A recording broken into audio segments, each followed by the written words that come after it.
Hey guys, welcome to our top 5 of the year. Since we're kind of gaming movie nerds, we're going to talk about our top 5 movies and games this year. We're going to start with my top 5 games of the year. I think, do we say games? We'll do games. Yeah, we'll do games. I already jumped into it. We're here. Games was a weird one because I realized I haven't played too many games as much as I researched them. Both, yeah. To the point where I think one of my games... Oh wait, no, wrong list. Yeah, okay. I think it's a fair list. Okay. So the first game I have on the list is, and these are not going to be in order except for the final one. I'm kind of you know what? No, they'll be in order. The first one is Street Fighter 30th Anniversary Edition. Okay. That one actually made the list. That shows how few games I played. Which is a kind of a cheap answer because it's a compilation of a whole bunch of Street Fighter games. It's a compilation of almost every iteration. Yeah, I didn't play much of it, honestly.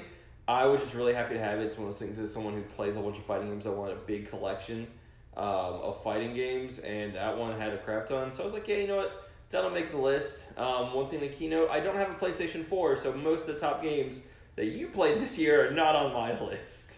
Because number 4 is going to be Deltarune, which is the spin-off sequel of Undertale.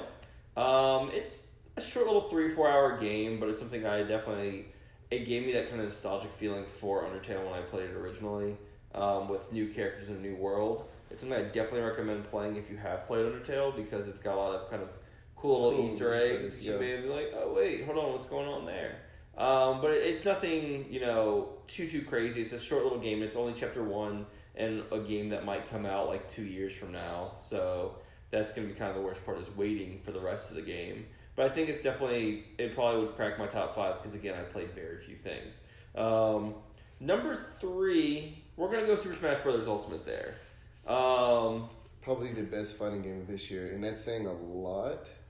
That's pretty bold. I'll say that, and then my game that's in top 5. Yeah, we'll talk about that later. But Smash Brothers, it's weird because it's not even like the mechanics of the game that I really enjoy. The World of Light, though, it gets a little bit tedious towards the end. Does have a lot of cool things where you're fighting the spirits, and like you're fighting a spirit, and you're like, okay, it's Buzz from Earthbound, which is a little fly who he dies in the opening like 5 minutes to one little smack. But you play him, and it's a tiny little Game & Watch who has 1 HP. So it does like cool little like nuances towards like, hey, remember this thing? And I think it was really charming. I will say once I beat that, I kind of ran out of content. Like, I was like, all right, now what do I do? Because I beat the big old story mode, and they don't have a lot of extra stuff, so it's like, all right, now I just whoop people online. Okay. But I would definitely, I think it also gave me carpal tunnel. I played way too much Smash Brothers. How many hours do you think you collected in? Well, I know in just the World of Light, I spent about 18. So I probably had close to like 30 hours in that game between that and unlocking the characters already. Which is pretty good for a fighting game. Yeah, that is. That really is.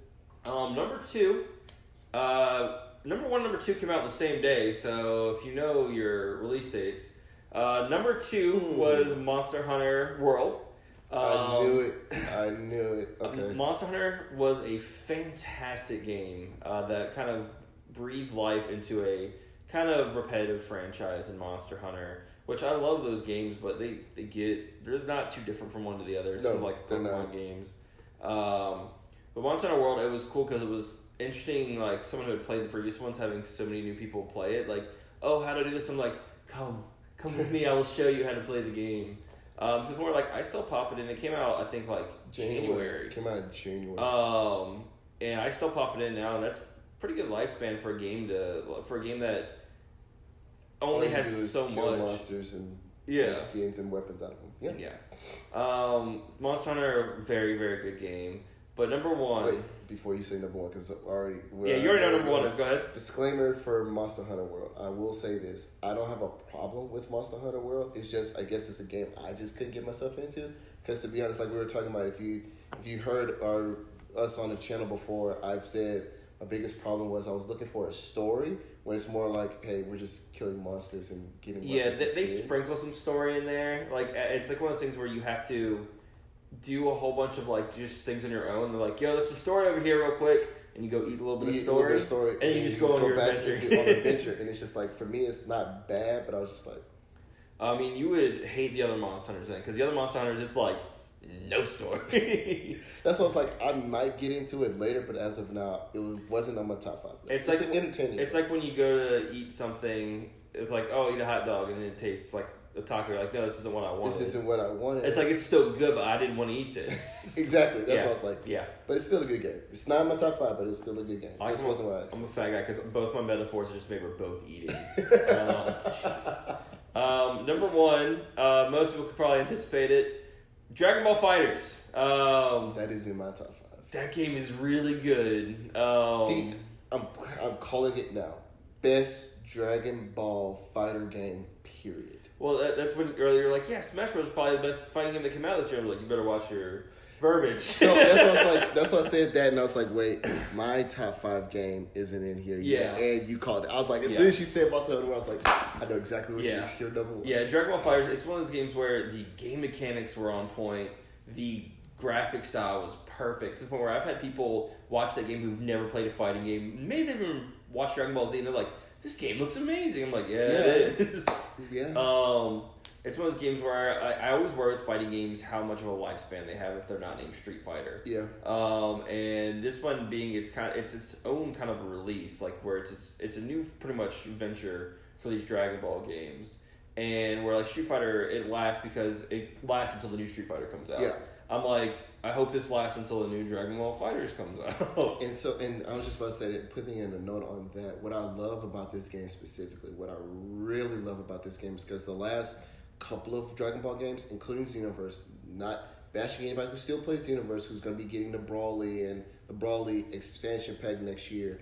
My problem with all of those were the characters weren't different enough. Yeah. Right? Their character development wasn't different enough. What it looks like Bandai Namco did with this one, it's like, literally, if you watch the anime, you got every character detail in there. I'm going to go into that in my top 5, but like that's what I loved about this one like so much. Every move was either from a panel from the manga or it was from an animation from the anime. Yeah. And they put so much like love into that game, and it definitely shows.